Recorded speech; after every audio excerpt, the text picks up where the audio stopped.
Hi, Angela Barnes here and Timothy Jones, Principal Horn, Second Horn of the London Symphony Orchestra.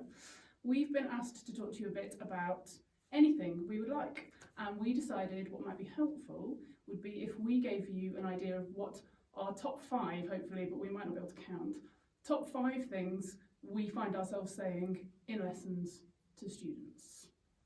Tim, what is the first thing? Actually, before I say that, Angela's teaching at the Guildhall School of Music. You've just started, haven't you? Been there a year. Yeah, exactly a year. And I'm teaching at the Royal College of Music, and oh gosh, I've been there forever. So anyway, that's our sort of qualifications, if you like, to talk about that. So number one, which would be probably we can agree on. Most people will be, yeah, it's putting the right amount of air through the horn to get the sound that you want coming out the other end. That's a broad topic for me. So it's an easy one. I say that a lot, but more specifically, I say to the right amount of air for the note that you're on, because it's not just blowing. It's not just blowing. It's about actually that goes on to number 2. So that's Well, my number one segues quite nicely from that, and I'm glad you didn't say it because I'm pretty sure I've heard this from you. We haven't had that many lessons together, maybe only 3 or 4, but I think I've watched you do plenty of classes, and obviously we talk about horns occasionally, and so I know your ideas and what you think is important and what's helpful. And one thing I kept saying just the other day was you need the exact embouchure for each individual note. That's definitely something that I think I've stolen that from you. But we all steal things from we steal things from everybody. I think we all say the same thing. We just say them in different ways, but we do steal them. Yeah, just if you're playing sort of a row of notes that are side by side, so just stepwise movement, quite often you can fluff something, the second or third note, and actually it's because you're probably still on the embouchure of the first note, or you're aiming for the embouchure of, say, between a C and an F, you're aiming for the F, but actually the E, it's only a semitone away, but it has just a very tiny, it's incremental difference, but it's a tiny difference, isn't it, in the aperture and airspeed and pressure and everything, but just to have that really focused and specific approach. Yeah, I mean that. Okay, Have I stolen point no, 2? No, you'll segue on to something else. I mean, I don't know who's going to keep track, but it's on those lines as well. Then to not only the talk about we've got to use the air, we've been talking about got to use the right embouchure. The other thing is maintaining the right amount of air pressure all the time, because some people just it seems obvious, but the air has got to be going in that direction. So I often say to people, look, if you back off with the air, you lose all the air, you lose air pressure. And that's quite important. In fact, that I've stolen that off of Stefan Dor. I heard say that at a masterclass, and I thought, yeah, that's exactly what I mean. So, so number 2 for me would be air pressure, maintaining the right amount of air pressure for the note that you're on, and that varies because of the different resistance on notes, and I really. It gets more and more important as you get into the middle range, upper middle range, from probably second line G up, and then divide up second line G to sort of a D, and then it potentially gets more and more air pressure that you need to maintain the right sound. So that would be another one for me. So that's 2. Okay, my number 2 is sort of related to my number 1. Which I quite like. If you've got a tricky passage, sort of a notey passage, it doesn't necessarily have to be that quick, but if it's awkward intervals or you're spanning quite a big range, sometimes I will just get my pencil out and I will circle a note at random, and it may or may not be the right note for what I'm after, but I hone in on that and use that as an anchor, so it'll be somewhere in the middle of a spread of notes, and it might not be so helpful, so in which case you might go to the next note. But like yesterday I was doing a lesson on Fidelio, and so if you just anchor in on the written middle C before you then got to do the low G at the bottom C, rather than, because you're coming from sort of such a great height, and you can't sort of swim around the whole way. So at some point you've got to sort of, I've never done rock climbing, but I imagine when you're coming down, like you need to, you know, stick a peg in somewhere to stop you just free falling. So if you're finding a passage where there are certain notes that you just keep missing or keep fluffing, just pick one at random, put a circle around it. It may help. You may have to move the circle, but that's definitely something I say with some regularity. Okay, so more general nature then would be pulse. Actually, it's interesting because we just before lockdown. Oh, it was before Christmas, wasn't it? We heard 67, 68 people playing either Mozart 3 and the Norling Bagatelle, and pulse. I'm not talking about rhythm so much, but pulse, because pulse is slightly different. It can move a little bit, but you've got to take the listener with you. So I often talk a lot to students about pulse, having this pulse going all the time and not losing track of that, because it's often you sit in an audience, and if you look around occasionally, a lot of people do actually beat time. Once you start playing, somebody starts playing, Or even this. Yeah. There are a few people, you know, some dear friends of ours who wag. Yeah. In big ones. So maybe one of them. So pulse is really important. So I talk about that a lot. Actually, yeah, students might hate me for that, but that's one of my bugbears. My big bugbear, intonation. So similar vein, just the flip side of the coin, isn't it? Yeah. And I was thinking about this. So when I was growing up, I went to music school, I went to Chetham's, and I was so lucky because I played with a pianist most weeks. I had an accompanist sort of allocated to me, and I was doing lots of performing, lots of sort of recitals or competitions, and it meant I had these really regular rehearsals with a pianist. And looking back, I can't believe how useful that was, because two things. You've got a tonality that's completely rigid. The piano isn't going to move anywhere. So it's either in tune or it's out of tune, and that's totally up to the instrumentalist. The piano's not going to budge. It also helps, I think, with pulse, because you've got someone else setting, doing your intro to your Mozart concerto or whatever, and you can't just pick now to start. You've got 1, 2, 3, 4 in. So if you can play with piano as much as is possible, which I'm sure is less and less easy to achieve these days, I actually have an app on my phone that I use instead called the Pitch Pipe app. That's for iPhone. There's an equivalent on Android called Tonal Energy Tuner, I think. This came about from, we were in Toronto, I think. We went to Canada once. I've only ever been once. We were in a baseball stadium playing Beethoven 9, I think. And I like to, you know, run away, hide, do my warm-up in secret, in private somewhere. And I found myself in a stairwell, great places to warm up, great acoustics. And there was this hum, and it was like a generator or air conditioning or something. And it happened to be in tune rather than somewhere in the middle of a pitch. And it was so interesting because I found that I was doing my warm-up, which is all based on, you know, open notes, harmonic series. And just instinctively I was tuning to this note. And because it was a good, sort of strong, solid note, that was fine. And it was just so useful to have a pitch as a reference. And so now, I don't by any means do it every day, but if I feel like I'm swimming with my pitch a bit and I'm not quite sure, I don't feel very grounded, very settled, I'll stick that on one headphone in one ear, put it on a B flat maybe, something, usually not a unison. It's good to tune a fifth or something. And yeah, it gives me a reference point and something, because you're not just warming up your lips, like you're warming up your ears, you're warming up your radar, that kind of thing. So intonation, big one. Yeah. Actually, that sort of would be that. I'd have that sort of 3.5 for me. The intonation would be that. I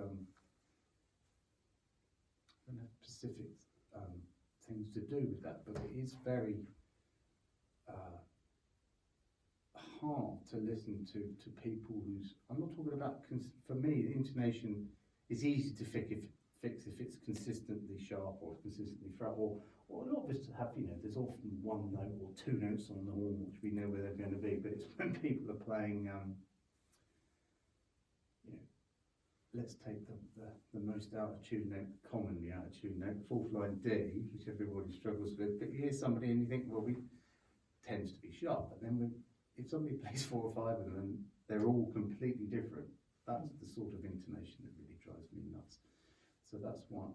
But then moving on, the most common things thread for things we say to students, and this is a huge subject really. I think certainly with people who come to music college in the first year, one of the things I do talk a lot about them is to formulate some sort of structured warm-up. Damn, you stole my number 4. Yeah, so interestingly, all of us in the hall section here, We're very committed to our warm-up. yeah, we do buy into that school of warm-ups. We do different warm-ups, but they're very structured.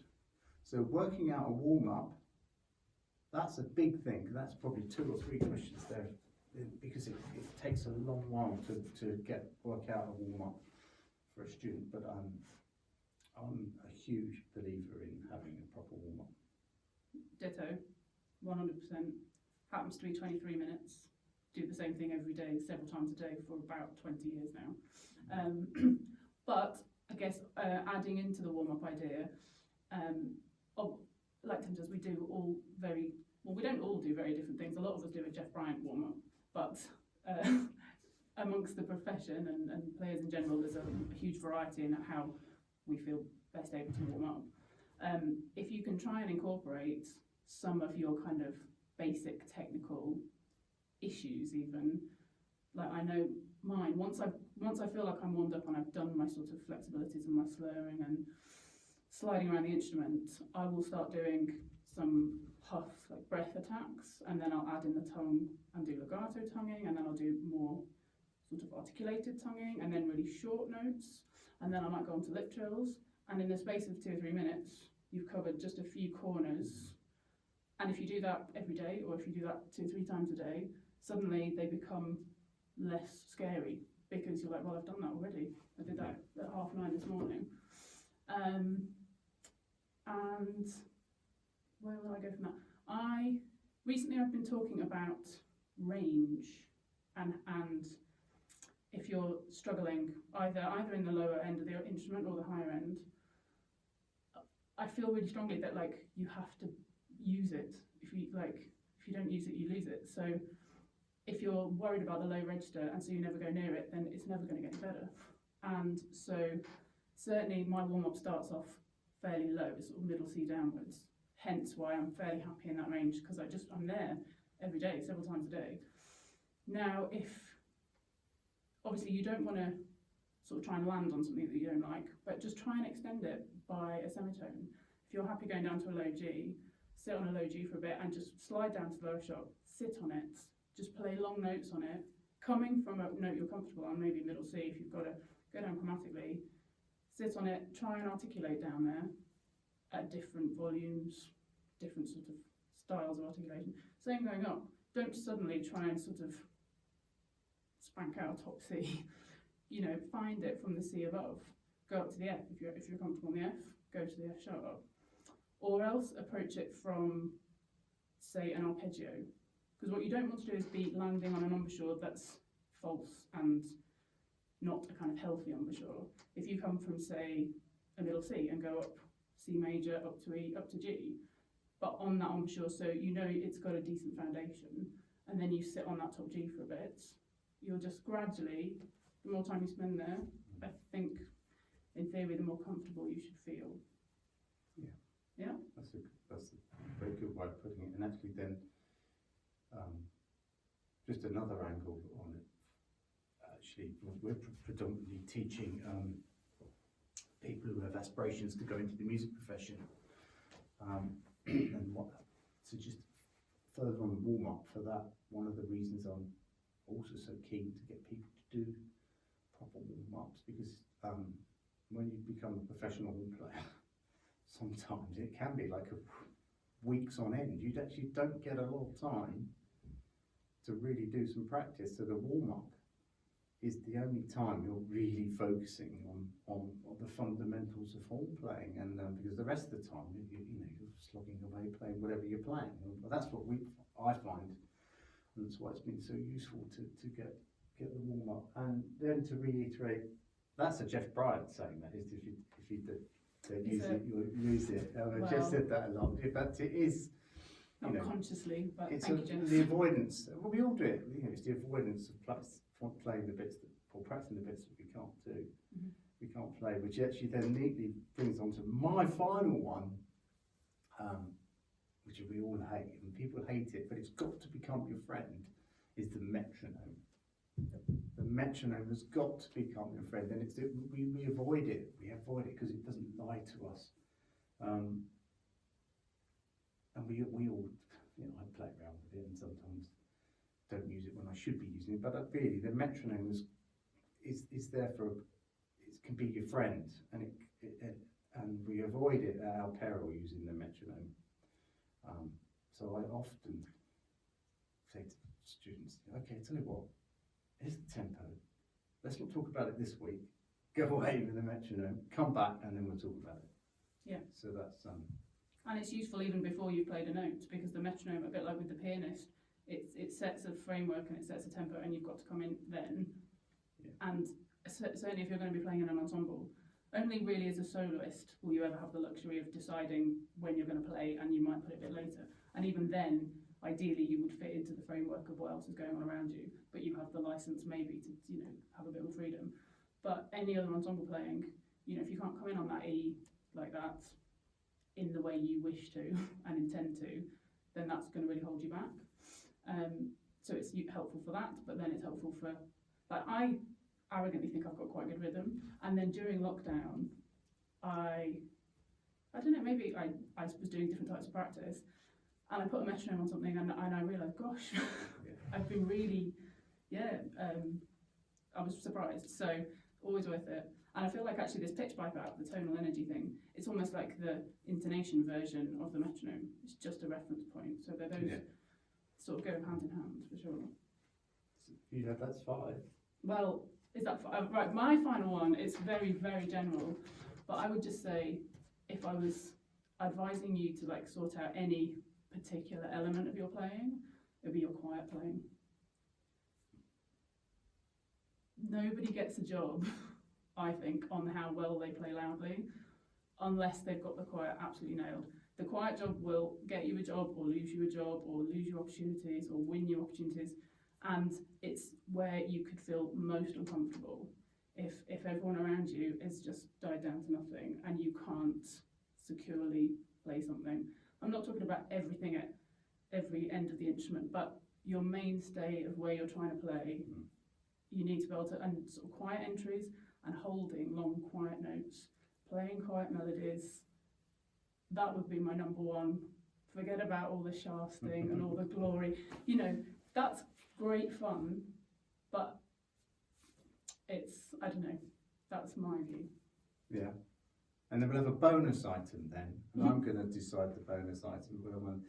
What's the most annoying thing that first horns do? Oh gosh, you didn't prep me for this. No, it's there's so many to choose from. There's so many to choose from. I'll start. I'll have one. The most annoying thing that the second horns do is they don't let you be boss, because we're not really the boss. The second horns are the boss. Let's face it. But the really good second horns, let the first horns pretend that they really do run the show, but they don't really. Well, I was going to say the best thing about this particular first horn is he just lets me get on with running the show. Yeah. So there you go. 2 answers in one. We're agreed on that. And I'll get back to you on the most annoying thing. Okay. Hope you enjoyed that, everybody. Thank you. Bye. Bye.